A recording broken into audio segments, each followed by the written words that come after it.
A Long Way from Chicago by Richard Peck. Chapter 2 The Mouse in the Milk. 1930. From something Dad said, it had dawned on Mary Alice and me that our trip down to Grandma's was meant to be an annual event. Mary Alice pitched a fit. It meant another week of summer vacation away from her friends, Beverly and Audrey. Besides, she said she wasn't over last year's visit yet. One night she'd have a nightmare about old Shotgun Cheatham sitting up in his coffin, and on the night after that, she'd dream that Grandma's big old tomcat was jumping at her. Or so she said. But having no choice, we went. If any of us had grown over the year, it was Grandma herself, and she still seemed to prize her privacy as much as ever. She mostly stayed home because she said the whole town was a slum, and she didn't give two hoots about it, and she wouldn't have a radio in her house. Mary Alice brought her jump rope to keep herself occupied, though she said jumping rope by yourself was the loneliest job in the world. I took a giant jigsaw puzzle to put together. It was supposed to depict Colonel Charles A. Lindbergh and his airplane, the Spirit of St. Louis. There wasn't room for it in our Chicago apartment, but in the summers, Grandma took down the stove that heated up her front room, so there was a place to leave a card table up. One night, soon after we arrived, I was working on the puzzle, and Grandma was drowsing in her platform rocker. She said she never slept, but she had to wake herself up to go to bed. Earlier, before it got dark, Mary Alice had been jumping rope outside. There weren't a lot of sidewalks in Grandma's town, but a strip of concrete ran from her front door out to the countrified mailbox beside the road. Grandma and I had been listening to Mary Alice. "Jump," said Coolidge, "jump," said Hoover, "jump," said the driver of the furniture mover. And Mary Alice's personal favorite, "I had a letter from Nellie, and what do you think it said? Nellie had a baby and its hair was red. How many hairs were on that head? 1, 2, 3. When she got up to 180, Grandma called her inside. So now Mary Alice was sulking somewhere. Grandma's breathing was steady, the way it got before she started snoring.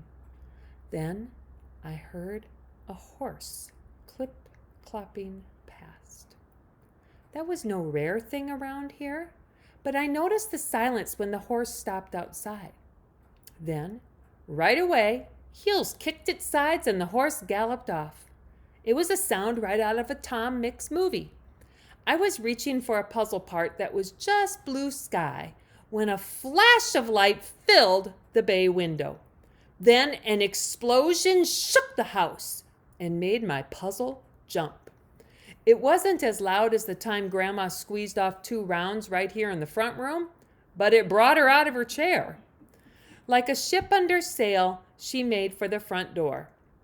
Mary Alice appeared from somewhere, and we both looked around Grandma into the night. You could barely see a stump out by the road. It was the post that had held the mailbox. But the mailbox was gone in several directions. We heard a piece of metal slide down the shingles of the roof, bounce off the gutter, and fall through the snowball bushes. Somebody on horseback had blown Grandma's mailbox sky high. The 4th of July was over, but there were still plenty of loose fireworks around. And this was no small charge, not a baby waker, or even a torpedo.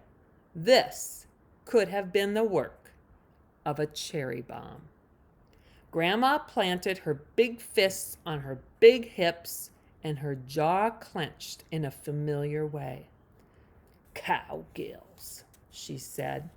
"Like that," explained it. Grandma slept in a room downstairs to save herself the stairs. Mary Alice and I had rooms upstairs. They were sparely furnished with iron bedsteads and a lot of dead bugs on the windowsills.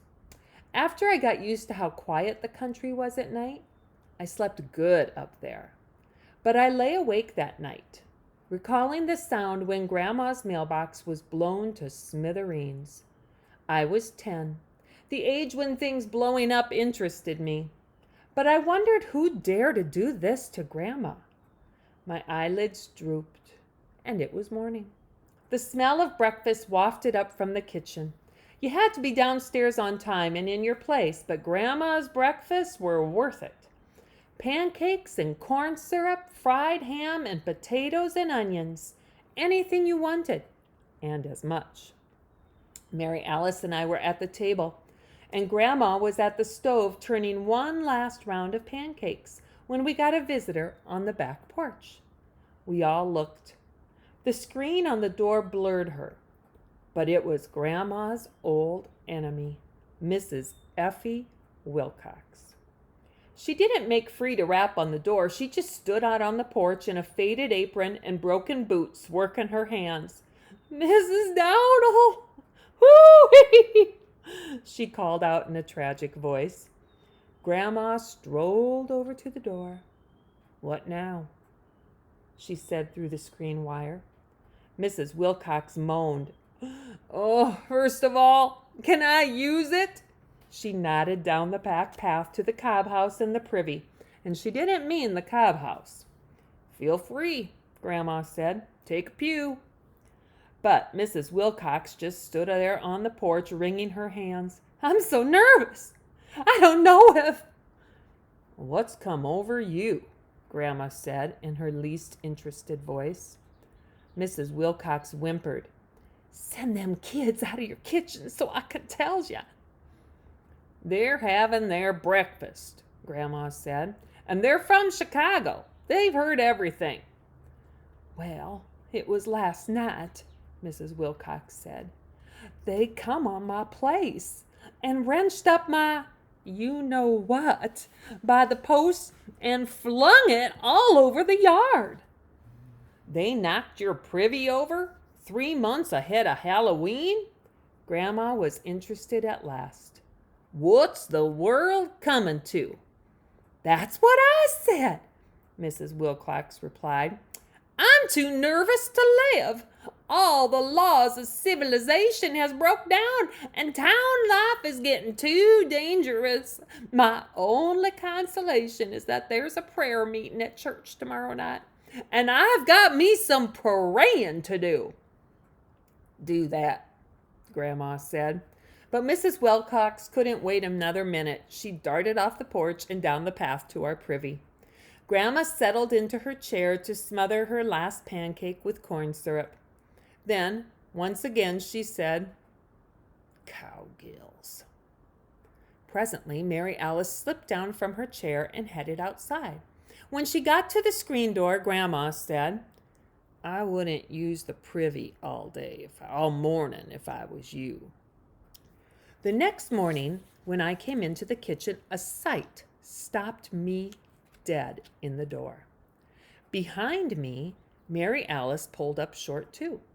Next to a box of shells, Grandpa Dowdle's old double-barreled Winchester Model 21 was on the kitchen table, along with a greasy rag, like Grandma meant to clean it. Just the sight of that gun made my ears ring. Then I saw somebody besides Grandma was in the kitchen, over by the door.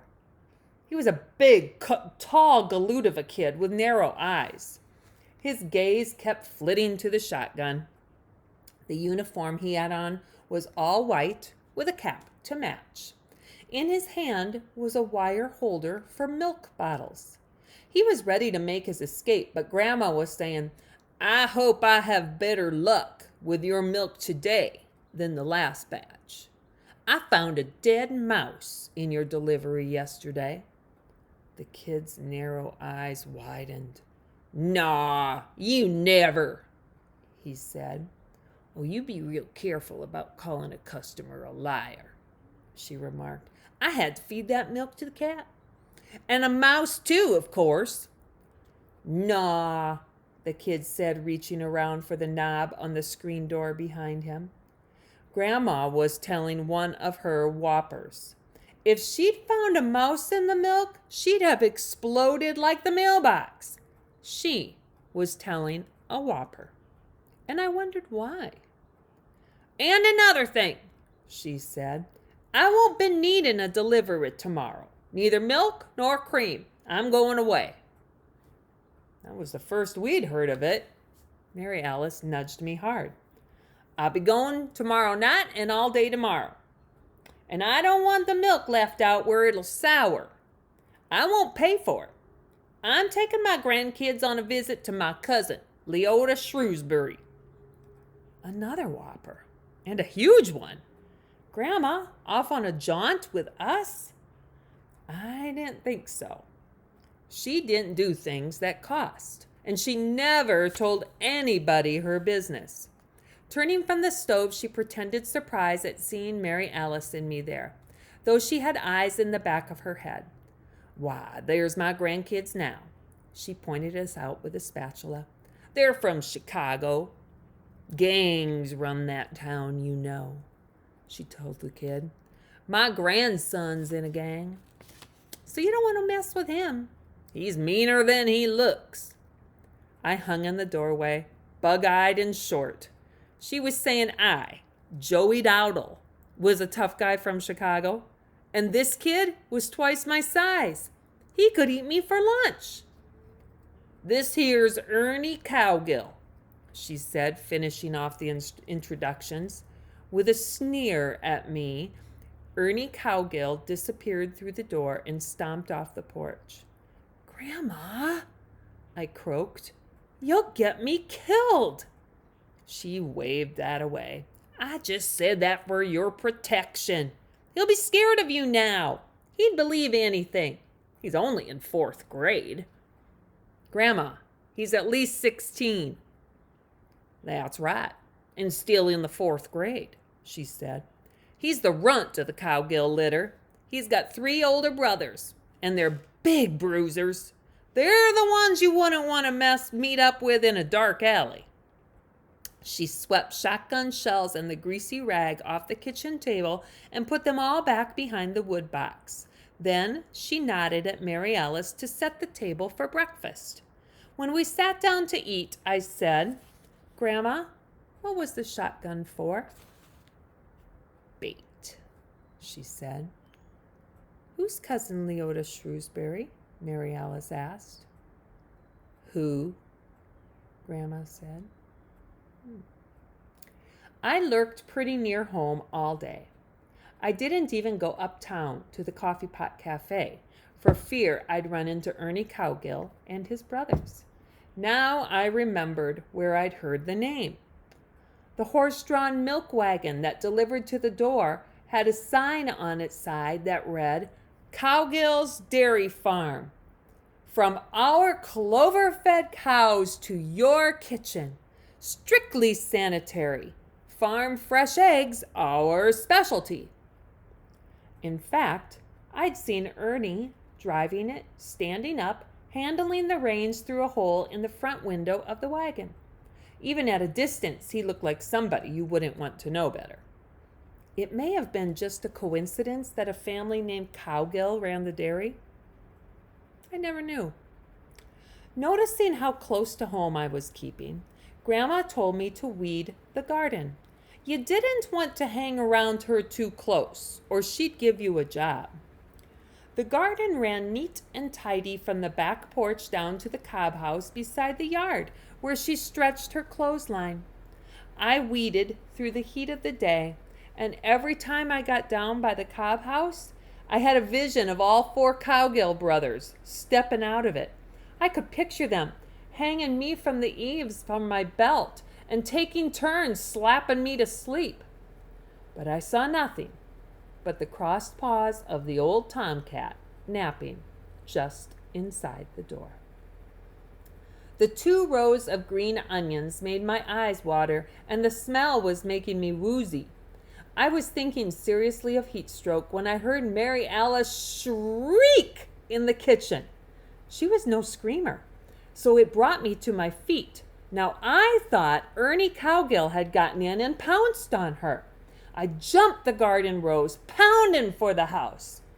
But it was only Grandma and Mary Alice in the kitchen. Mary Alice's eyes were big as quarters, like Orphan Annie's. And she had clapped both hands over her mouth. Grandma towered over the table. Held high in her hand was a mouse trap, with a mouse still in it, a good-sized mouse.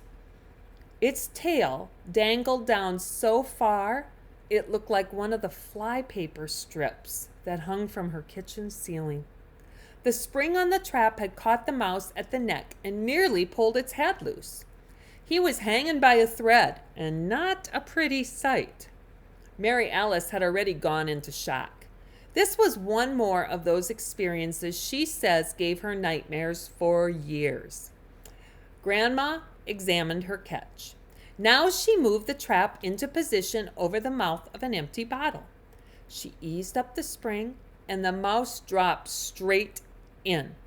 He hit the bottom of the bottle with a soft thump. She turned back to the drain board and picked up another bottle, full of milk, fresh, I suppose, from Ernie Cowgill's morning delivery. Without spilling a drop, she poured milk into the bottle on the table. Mary Alice and I watched like two paralyzed people as the milk rose around the mouse's furry gray body until his whiskers began to float. As the milk closed over his head, Mary Alice bolted. If the back door had been latched, she'd have gone straight through the screen wire.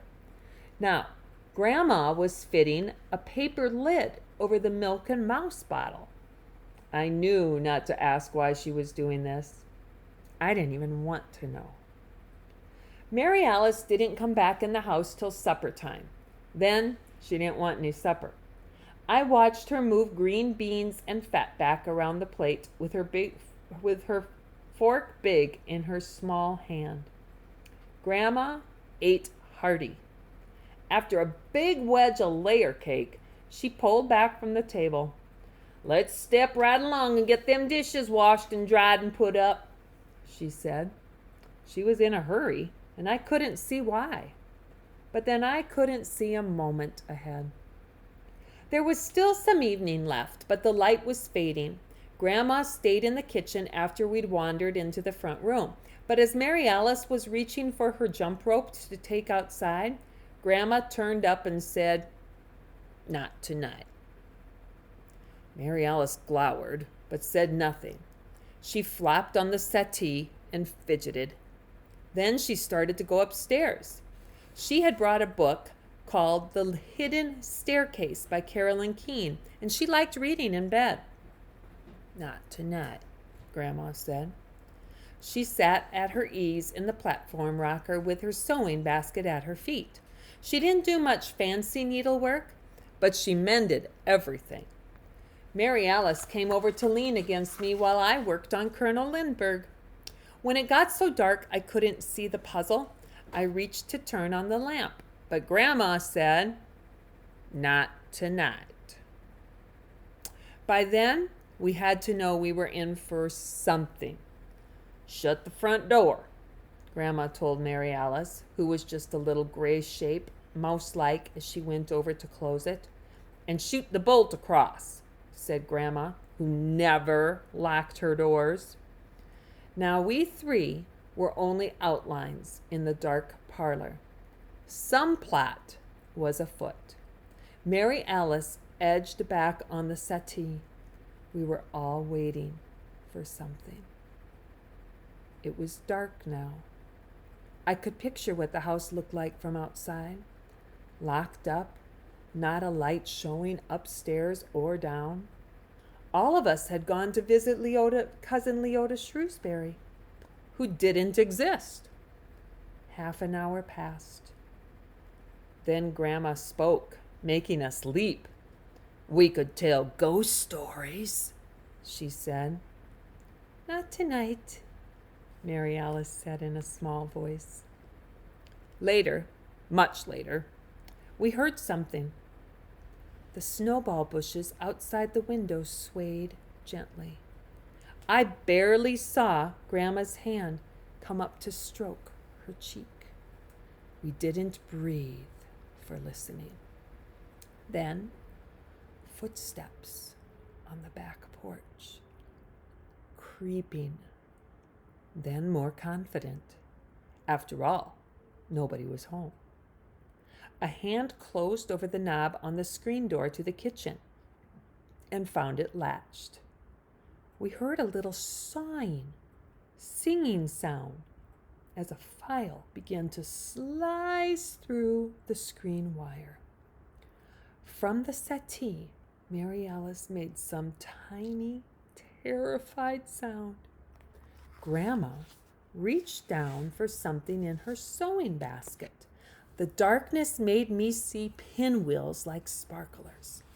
I just managed to notice Grandma's rocker was rocking and she wasn't in it. She was standing over me. "Keep just behind me," she whispered.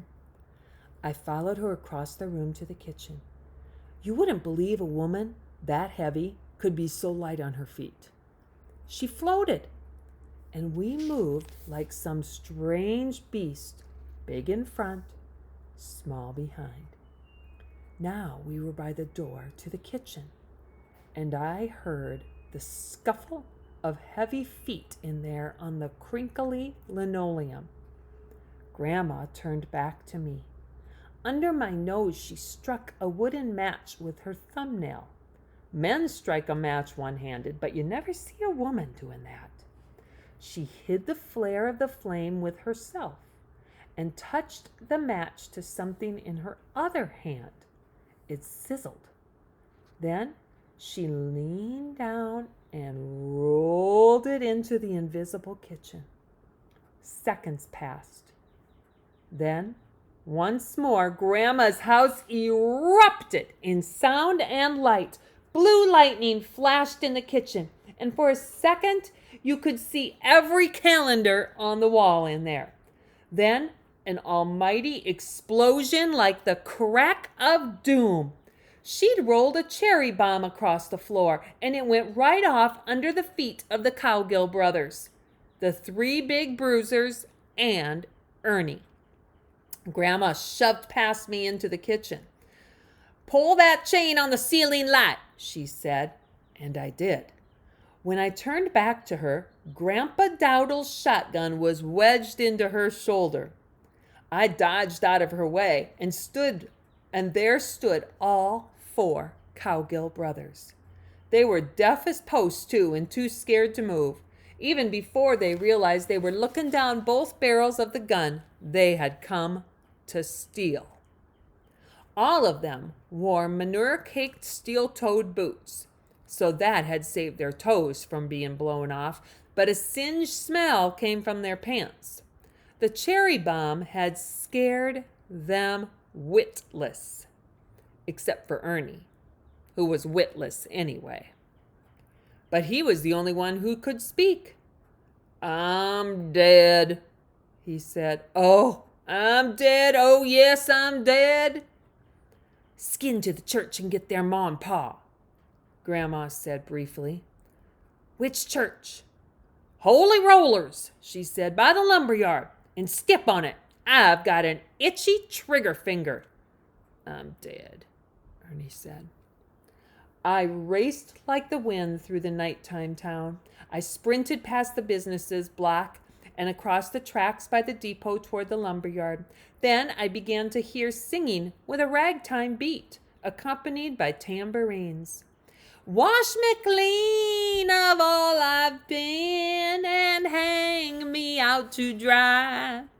Purify my thought and deed that I may dwell on high."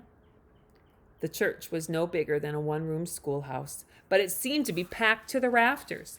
The rail outside was thick with horses hitched to wagons. One of the wagons was from the Cowgill Dairy Farm. Light and song were pouring out of the open doorway. I stood in it, remembering I didn't know what the Cowgill's ma and pa looked like. Besides, all I could see were the backs of people's heads. Then I got lucky. Mrs. Effie Wilcox sat at the end of the pew. I knew her from her hat. Her hands were high above her head, swaying in the air, and she was singing with the rest. "Drive the devil tie him to a tree. Let me rise into the skies that I may dwell with thee. I sidled down the side aisle, breathing heavily. Every minute counted, and I didn't know how long this hymn might last. It sounded like it could have a lot of verses. Hate the sin, but love the sinner, though let him feel the rod. Left me like a little child, that I may dwell with. I tapped Mrs. Wilcox on the shoulder. She jerked around. It's a miracle, she hollered out. The first dowdle seen in the house of the Lord. Hallelujah, one more sinner gathered in. Listen, Mrs. Wilcox, I said, urgent in her ear. Where are the Cowgills? It's important. The Cowgills, she said. Why, they're right here next to me. Where else would they be? They've been saved, and now you. Listen, Mrs. Wilcox, Grandma blew up all 4 of their boys with a cherry bomb. Now she's got them pinned down with a shotgun. Mrs. Wilcox's mouth opened in a silent scream. Then all 4 of us, Mr. and Mrs. Cowgill, Mrs. Wilcox, and me, were in the swaying milk wagon behind the galloping horse. There aren't any seats in a milk wagon, so we clung to the sides and each other. For somebody too nervous to live, Mrs. Wilcox stood the trip pretty well. The wagon bounced across Grandma's side yard. Now we were all tumbling down and racing each other to the back door. To keep up, both ladies held their skirts high. We burst into the kitchen, and it seemed that nobody had moved a muscle in there. The butt of the shotgun was still buried in Grandma's shoulder, and she was squinting down the barrels. The Cowgill boys looked like they were on the chain gang already. I got my first real look at their ma and pa. She was kind of a faded lady, and he had a milder look than his bruiser boys. They were all a lot taller than he was. Now, Mr. Cowgill said, what have we here? What we have here, Grandma said, is breaking and entering, burglary and pilfering. Reform school for the youngest one, the penitentiary for the overgrown ones. Unless my trigger finger gives way to temptation. They wanted this shotgun. They're liable to get it, right between the eyes. The ceiling light glinted wickedly off her spectacles, and they tore down Effie Wilcox's specialty house. Tell it, Effie. You knew at the time who the culprits was who kicked your privy to kingdom come. Mrs. Wilcox whimpered. Now, Mrs. Dowdle, Mr. Cowgill said. This is nothing more than a misunderstanding. My boys aren't broke out with brains, you know. I have an idea they just wandered into the wrong house. Oh, they wandered into the wrong house, all right, Grandma said, and they already blowed up the wrong mailbox. Mrs. Dowdle, compose your soul in patience, Mr. Cowgill said, and put up that shotgun. It don't look ladylike.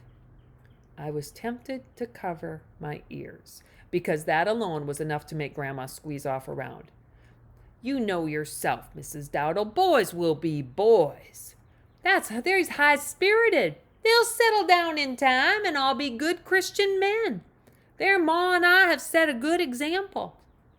I thought Mr. Cowgill was going to weigh out on a limb, but strangely, Grandma lowered her shotgun. Well, you know best, being their pa, she said calmly. She stood the shotgun against the wall and folded her arms before her. But get them out of my kitchen. And you owe me for the screen wire they cut to get into. And I want me a new mailbox. A good galvanized one, even if it runs you $3. Mr. Cowgill paled at that, but said, There now, I knew you'd see sense, Mrs. Dowdle. Boys go through these phases. Come along, boys. He patted his biggest bruiser's shoulder, and all 4 of them were trying hard not to smirk. Mrs. Cowgill left first, supported by Mrs. Wilcox. Then the Bruisers and Ernie trooped out. Their pa was just at the door when Grandma said, "Not so fast, Cowgill." He turned back, unwilling. "I'll be interested in your explanation for that." She pointed to the milk bottle that nobody had noticed, though it stood on the kitchen table. The milk in it was more pink than white now, but you could see the mouse inside. In fact, it had swelled up some. "What the?" "You can say that again," Grandma remarked. Sweat popped out of Mr. Cowgill's brow. "Mrs. Dowdle, you don't mean to tell me." "I don't mean to tell you a thing. There stands the evidence." "Mrs. Dowdle, it can't be. We're strictly sanitary. We strain our milk." Sweat ran in rivers off his pate. "I don't doubt it," she said. "After all, you've got your good name, got to keep your good name in a town like this." "Well, then how?" "A bunch of worthless boys who would ransack the town every night is apt to drop a mouse in the milk just before delivering it to my door. Your big ones is perfectly capable of putting Ernie up to it. He's simple. After all, they blew up my mailbox, and Effie Wilcox has to use my privy. Thugs like yours who prey on two old, helpless widow women such as Effie and myself is liable to get up to anything. Many more mice in the milk, and your customers will start keeping their own cows again." Mr. Cowgill shrank. His dry mouth worked wordlessly, and there was fear in his eyes. Naked fear. He didn't mind what his boys did to the town, but now he saw his business going down the drain, so to speak. "Mrs. Dowdle," he said in a broken voice, "what do you want?" "Justice," Grandma said. A pause fell upon them. Grandma and Mr. Cowgill seemed to have a moment of complete understanding. Then he said, "What'll I use?" She nodded across the kitchen to the sink. In his earthly life, Grandpa Dowdle had shaved over that sink. The mirror still hung there from his time, and beside it a long leather strop for sharpening the edge of his cutthroat razor. Mr. Cowgill edged around the kitchen table and pulled the strop off the wall. Then he left. Grandma and I filled the doorway to watch. It was dark out there, but you could see the lumpish shapes of the Cowgill boys hanging around the milk wagon waiting for their pa. They didn't have to wait a minute more. "Line up according to age," he called out, snapping the long leather strop above his head. Then he whaled the tar out of every one of them. They squealed like stuck hogs, while Mrs. Cowgill lamented from the milk wagon. He took each by the arm in turn and gave them all what for. You could tell when he got to Ernie because a wavering voice cried out, "I'm dead!" At last the milk wagon clattered out of the yard. Grandma stayed at the door as peace descended. The snap of the strop against Bruiser breeches seemed to linger in the night air. Mary Alice joined us. She'd made herself scarce once she'd seen Grandma grab up the shotgun. She was a little older now, a little wiser. Then back up the path came Mrs. Wilcox. You could see the shape of her hat bobbing against the dark. She had been making a call at our privy on her way home. "Night, Effie. Night now," she called out, crossing the yard. "Night, Effie," Grandma called back to her worst enemy. Then she turned from the door, and I saw the look on her face. You had to study hard to see any expression at all, but it was a look I was coming to know.